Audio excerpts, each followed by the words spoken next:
일제 식민지 지배와 민족운동의 전개. 사진의 조각상은 충남 천안의 독립기념관에 있는 불굴의 한국인 상이다. 온몸을 바쳐 국가와 민족의 미래를 연 순국 선열들의 얼을 형상화한 작품으로 독립기념관을 상징하는 결의의 집 중앙에 설치되어 있다.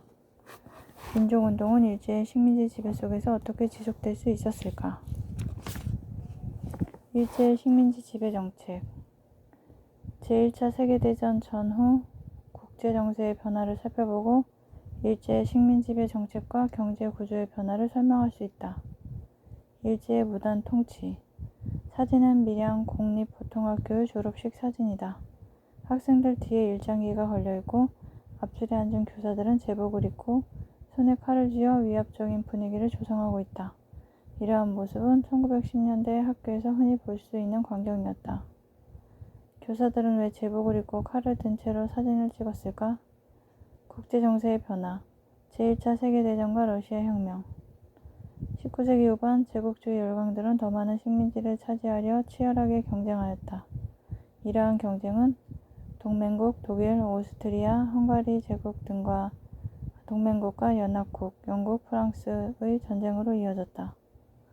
미국이 연합국 측에 가담하면서 전세가 기울었고 전쟁은 연합국의 승리로 끝났다. 전후 처리 문제를 논의하기 위해 열린 파리 강화회의는 민족 자결주의를 기본 원칙으로 삼았다. 민족 자결주의는 약소 민족들이 3.1운동과 같은 민족운동을 일으키는 계기가 되었지만 승전국의 식민지에는 적용되지 않았다. 한편 러시아에서는 제1차 세계대전 도중에 혁명이 일어났다. 레닌을 중심으로 수립된 정부는 역사상 최초의 사회주의 정부로 식민지배를 받고 있던 민족들의 독립운동 지원을 약속하였다. 이는 식민지 지식인들과 민족운동가들이 사회주의 사상에 관심을 가지는 계기가 되었다. 민족 자결주의. 각 민족은 정치적 운명을 스스로 결정할 권리가 있다라는 주장으로 미국의 윌슨 대통령이 미국 국회에서 발표한 14개조에 포함되어 있다. 이 주장은 식민지 상태의 약소 민족들이 독립운동을 전개하는 사상적 근거가 되었다. 제1차 세계대전 전후의 국제정세. 미국. 각 민족은 다른 민족의 간섭 없이 정치적 운명을 스스로 결정할 권리가 있어. 하지만 승전국 식민지는 안 돼. 중국. 일본의 산둥반도 점령과 이권 침탈에 반대한다. 일본. 우리도 영일 동맹에 따라 연합국 측에 참전한 승전국이야. 이 기회에 여러 이권을 확보해야지. 조선. 일제의 가혹한 식민 통치의 실상과 조선의 독립 요구를 전 세계에 알려야겠어. 소련. 우리는 식민지인들의 민족운동을 지원하겠어. 이걸 기회로 사회주의를 전파해야겠군. 헌병경찰 제도를 통한 무단 통치 실시. 1910년 대한제국을 강점한 일제는 식민 통치의 최고 기구로 조선 총독부를 설치하였다. 조선 총독은 조선 통치의 정권을 위임받아 행정권, 사법권, 입법권과 군 통수권을 가졌으며 육해군 대장 중에서 임명되었다.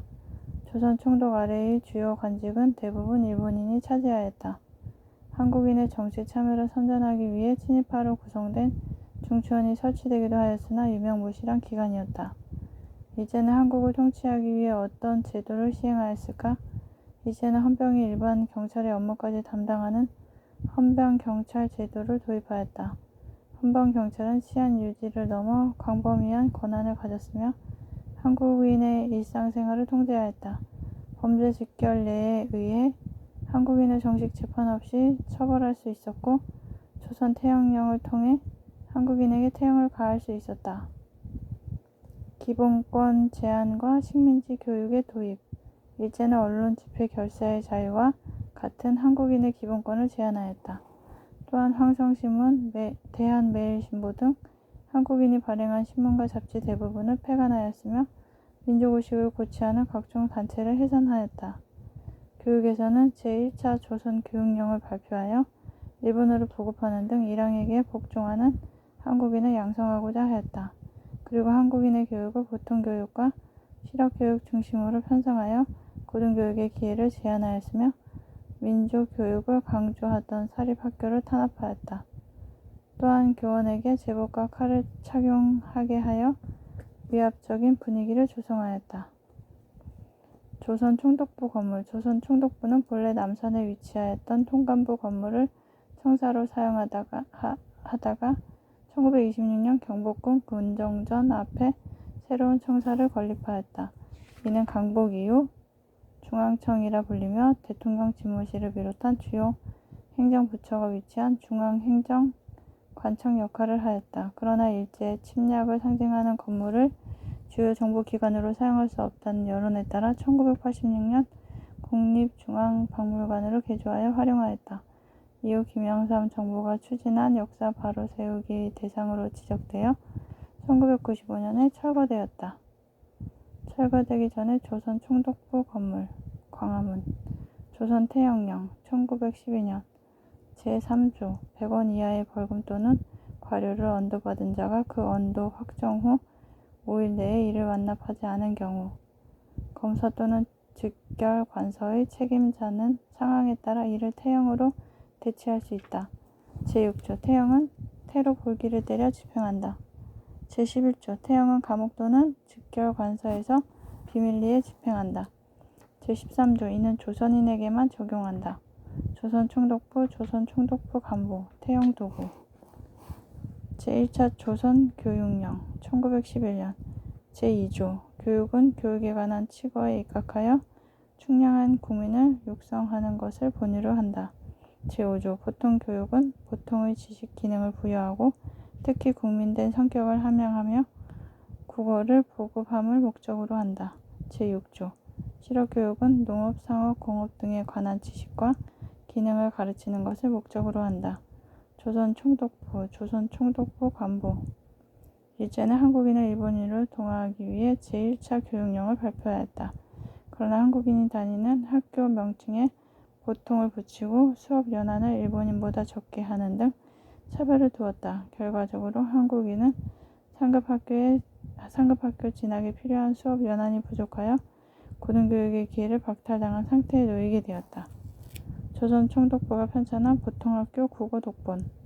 이제는 일본어를 국어로 바꾸고 일본어 교육 시간을 늘렸다.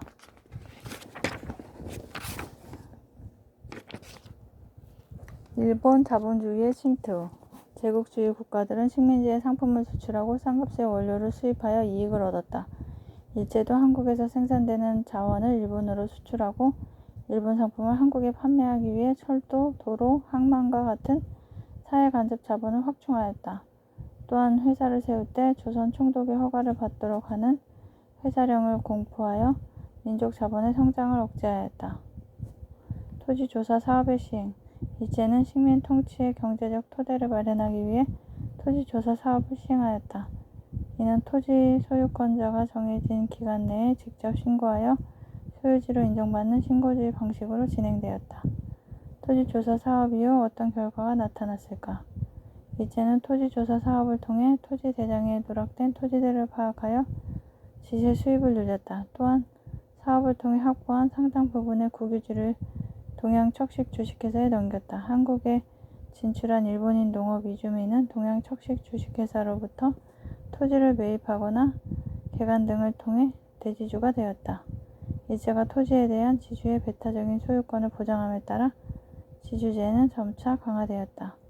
반면 경작권을 인정받지 못한 소작인들은 계약기간에 따른 불안정한 지위와 고율의 소장료 부담 등으로 인해 경제적 어려움을 겪었다.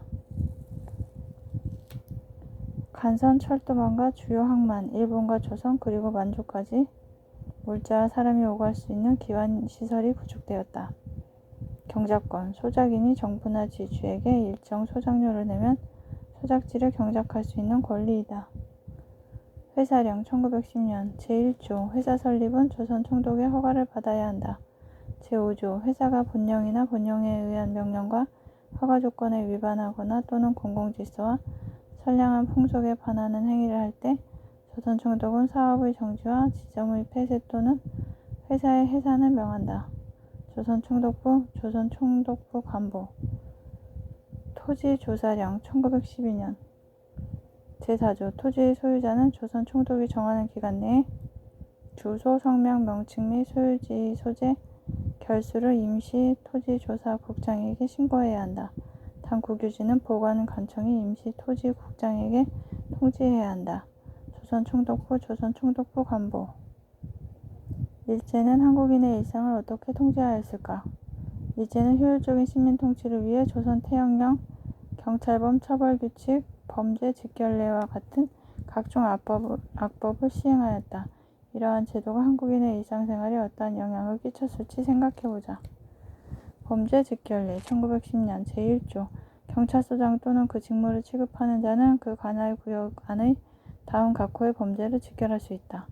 제2조 직결은 정식 재판을 하지 않으며 피고인의 진술을 듣고 증빙을 취조한 후 곧바로 언도해야 한다. 조선총독부, 조선총독부 재령. 일제는 한국인에게 벌금, 구류, 태형 등의 처벌을 즉시 내릴 수 있는 권한을 헌병경찰에게 부여하였다.